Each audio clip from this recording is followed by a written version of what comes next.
তো হ্যালো বন্ধুরা, কেমন আছো তোমরা? তোমরা অনেকেই আমার আগের ভিডিওতে কমেন্ট করে বলেছিলে যে এবার থেকে লং ভিডিও দেখতে চাই, তাই আজকে তোমাদের জন্য আমি একটা লং ভিডিও নিয়ে চলে আসলাম।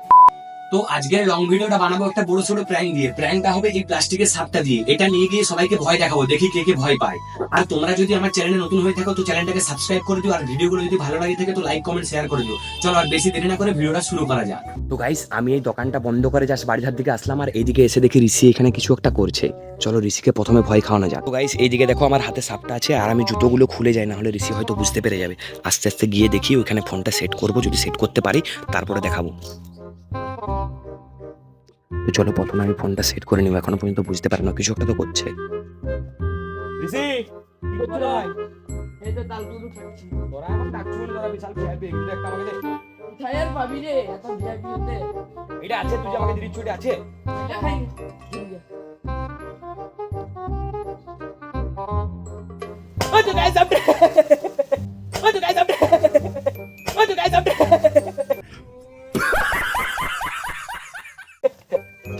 তো গাইস, ঋষি মোটামুটি ভয় গেছে, আর এদিকে আমাকে জুতা দেখাচ্ছে গাইস।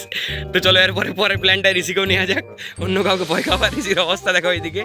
প্রথমে তো দেখলে ঋষি ভয় পেয়ে গেল। চলো এরপরে শিবুর উপরে প্র্যাঙ্কটা করা যাক, শিবুর দোকানে যাওয়া যাক। চলো চলো গাইস, শিবু কাকুর দোকানকে যাওয়া যাক। আর এই দেখছো শিবু কাকুর দোকান, আর আমি এখানে ঋষিকে মোবাইলটা দিচ্ছি, ঋষি সাইড থেকে ভিডিওটা করবে।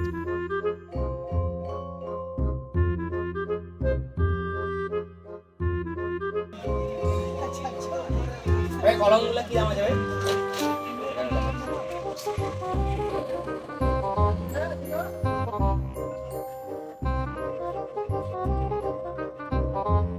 সাপ সাপ।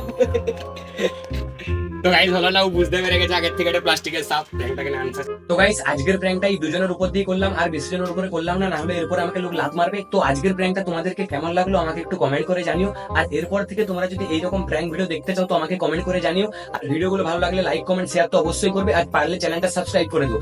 দেখা হচ্ছে তোমাদের সাথে অন্য কোনো ভিডিওতে। আজকের মতো এইখানেই, চলো টাটা বাই বাই।